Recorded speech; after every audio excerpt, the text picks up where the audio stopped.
Next example is that of Scope 3, and I'd like to introduce Ralf Schimmer, who's also going to share with us what this is as a disruptive model within the publishing and the journal industry. Thank you. So it's me again. I'm speaking to you now about Scope 3, and the title that I've selected is The Power of Community, because I see this really as an example of what can be accomplished if we as the global library community, together of course with our allies in the research councils, our superior top management at the research councils, etc., can accomplish together. Scope 3 is about flipping the journals and in the field of high energy physics.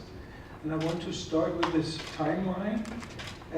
Scope 3 as such is operated by CERN in Geneva. Obviously I'm not an employee of CERN, but I've been around this initiative and involved ever since 2006. And I think I can claim that I'm the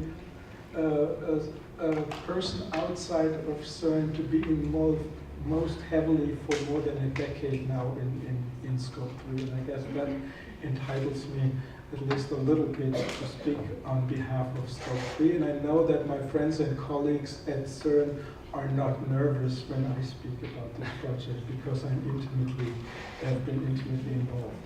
My first meeting was in 2006, and at that time it was several options were explored, and there was a little meeting with maybe 30 people at CERN, all from a European context, and they went around the table and asked for their opinions. And I remember my statement. I said, for me, such an endeavor to try to flip journals is the next logical step that we need to accomplish.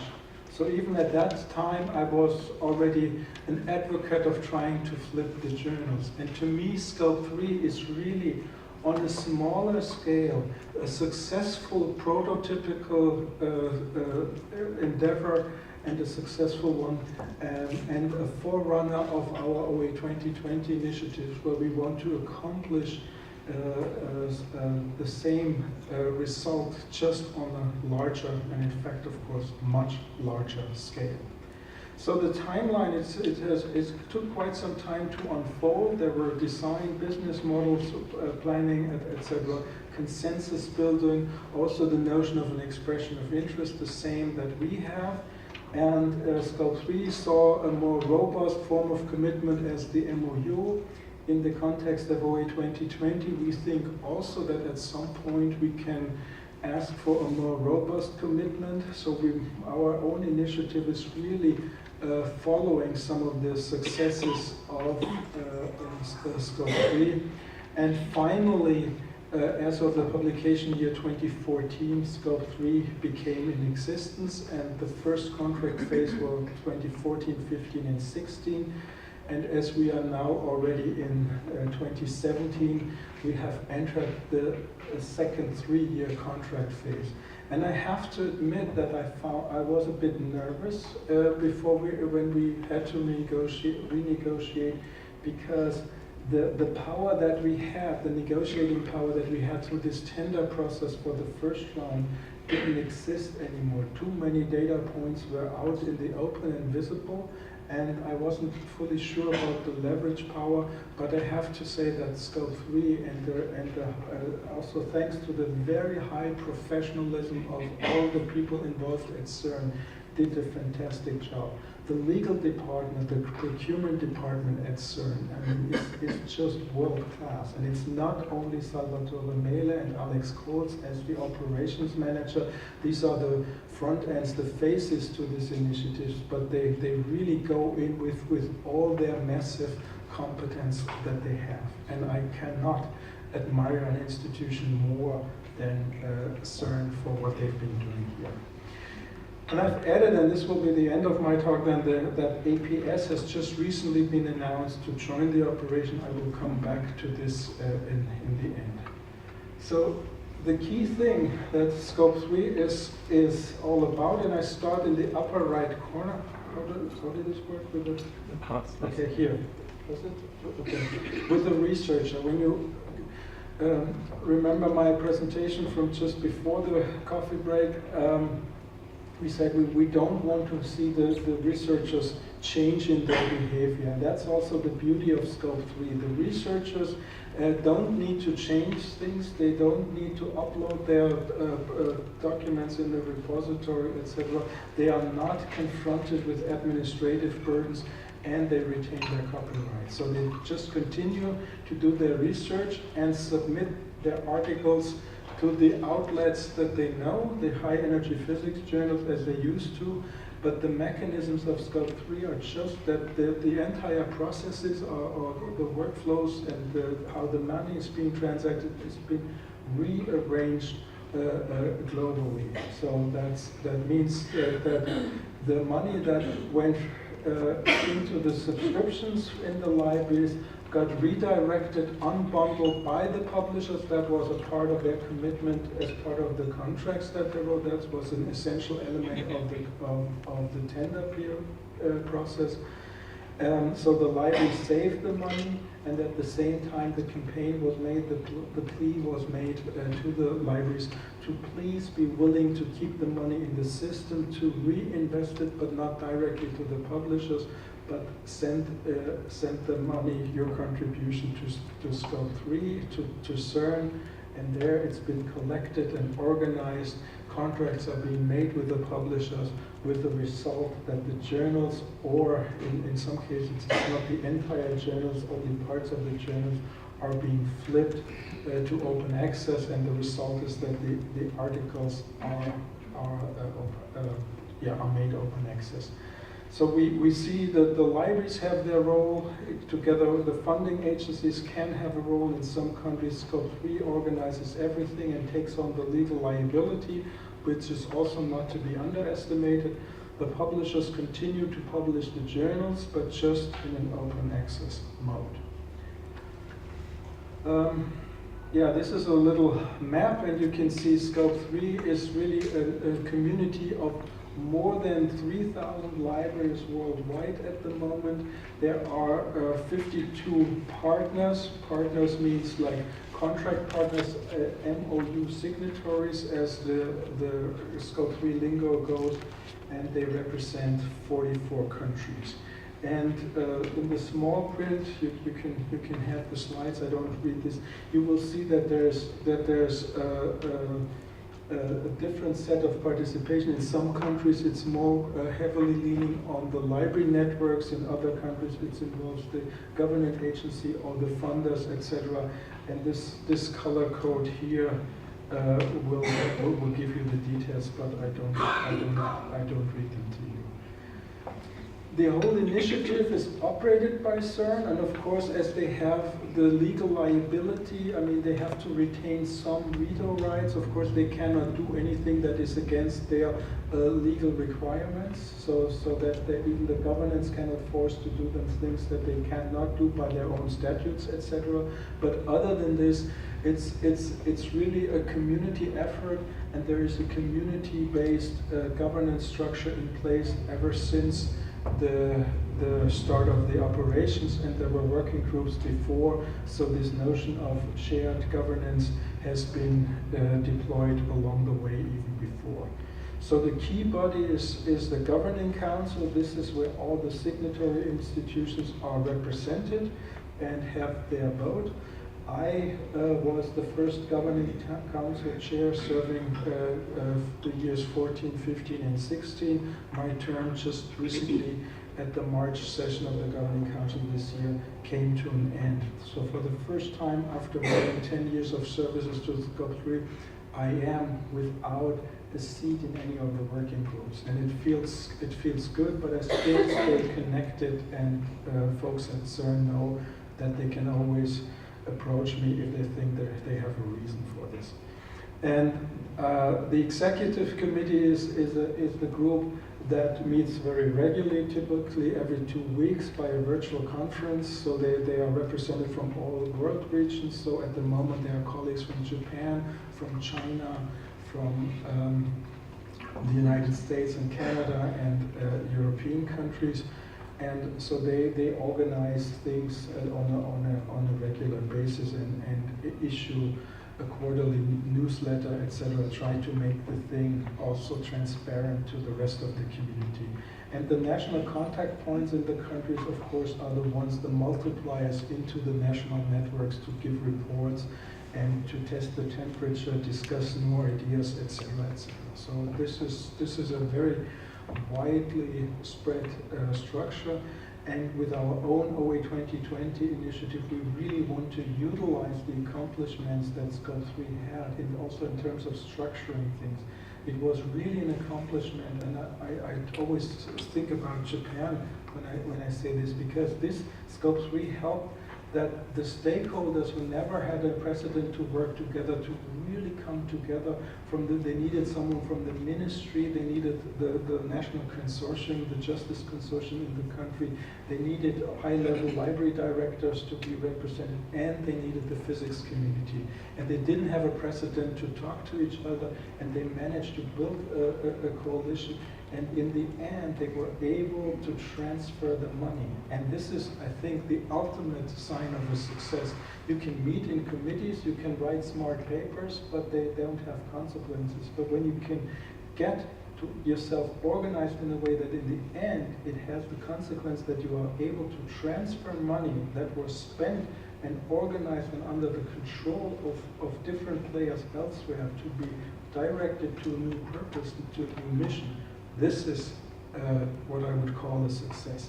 And we want to travel a similar role and further cultivate and enlarge the networks that have come into existence through SCOAP3 in the various countries.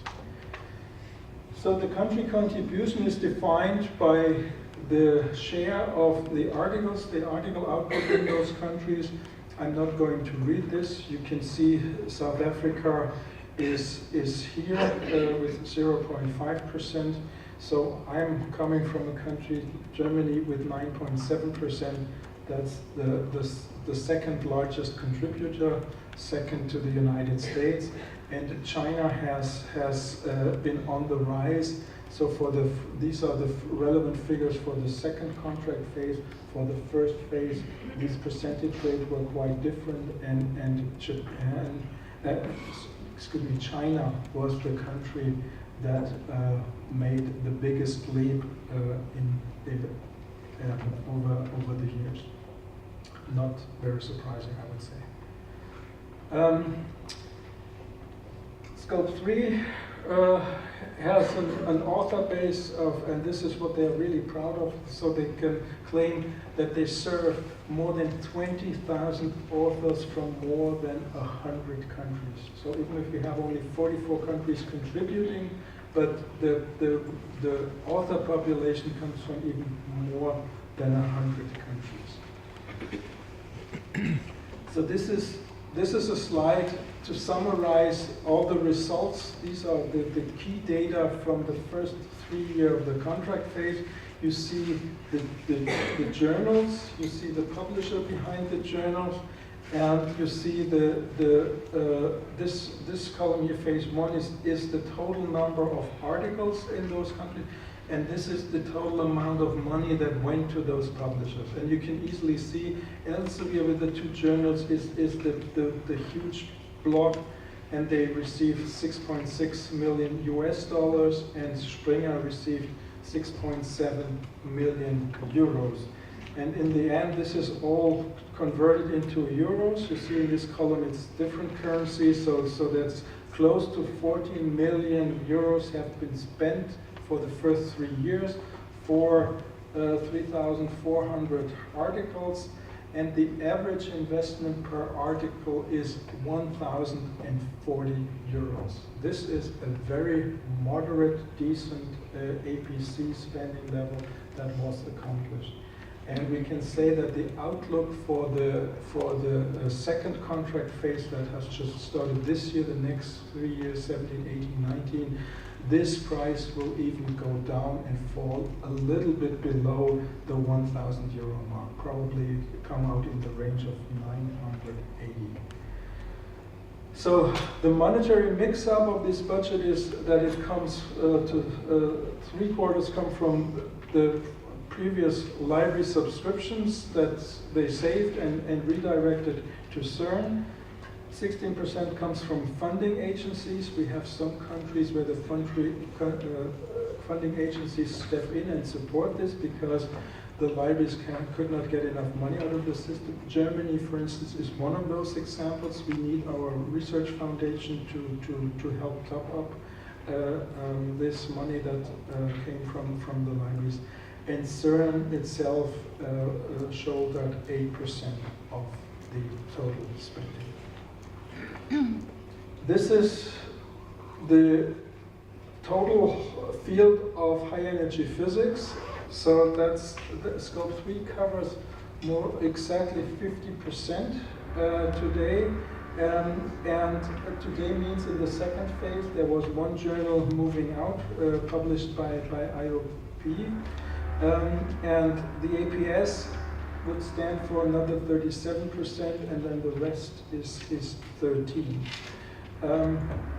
I will come back to the APS. I just want to show you a little bit of the development here, and you can. This is also a very nice trend line, and it shows that the fact that the Scope 3 journals are open access seems to have an effect in a very positive sense on the authors. These journals obviously are regarded as an attractive publishing outlet, and you can see that the article growth in high energy physics is strongest in the Scope 3 journals. The average growth of output now, not pricing, this is not a price point, this is only the article output growth, the attractiveness of the journal rose by 5% per year in the last years. The APS had a much more moderate increase, an average of plus 2%, and all the others even went down 3% on average per year. So this is really something that it's accepted, to show that it's accepted in the field, and that researchers in high energy physics find this to be very attractive. The same on the download side. That is a report that has recently been published. You can see the links here, and you find this information also on the Scope 3 website. Both Elsevier and Springer, together with CERN, were willing to share their log files, and they compared the article download numbers from compared to the 2013 figures, which was before Scope 3 came into existence, with the 2015 figures, and they found out that that it doubled in both cases. So that means also not only from the publishing side are these journals attractive, but it really makes a difference whether content is freely available, can be accessed without a paywall in between, etc. And please mind that we are talking about journals and a substance or a subject area that is close to 100% on archive in their preprint formats, and the researchers go to archive and read it there, and yet even then, after the publication in the proper journals and in the final version of record, it's been downloaded very significantly higher.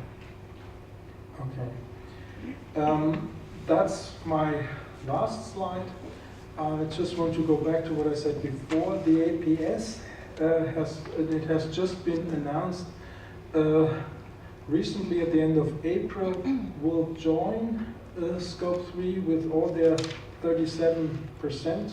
So that will bring Scope 3 to a coverage of almost 90% of the entire field of high energy physics. The APS was already participating in the initial tender process, but at some point then dropped out, and it was always felt as a weak spot in this whole arrangement.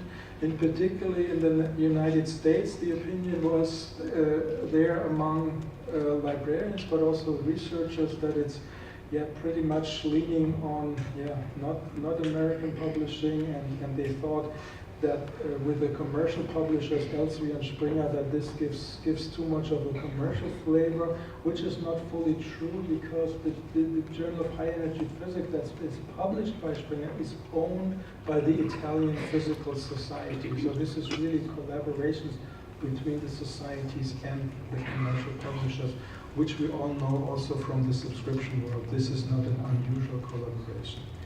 So, but the APS will, of course, not only bring in additional content, it will also, more or less, not fully, also double the required budget. And this will pose a certain challenge because there are parts of the world that cannot expect to get the money back from the subscriptions that would be needed to pay for their publication share in high energy physics. We will have this challenge also in Germany. So at the recent Governing Council meeting in March, this was really intensely discussed, and we spent an entire afternoon on this topic, but in the end, the decision was taken unanimously that it is creating such an important opportunity, and the mission of SCOAP3 is just not complete without the APS. And that's why, despite some of the concerns and and knowing that we face a certain challenge here, that was a very clear and unanimous decision. And now we have to work along the mechanics. The executive committee is already reaching out to the APS because the recipe for how to redirect the money, how the money will be liberated from our subscription costs with the APS, these mechanics are being discussed, and it's been made clear already in the discussions that led to this announcement that it will be going to be much less complicated than the processes that we saw a few years ago with Springer, Elsevier, and IOP.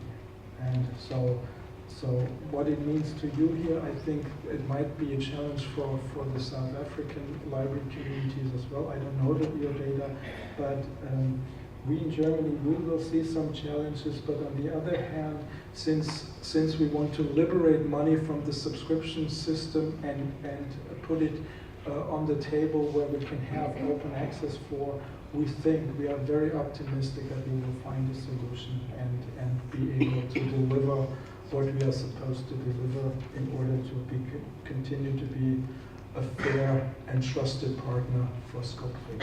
Thank you very much for your attention.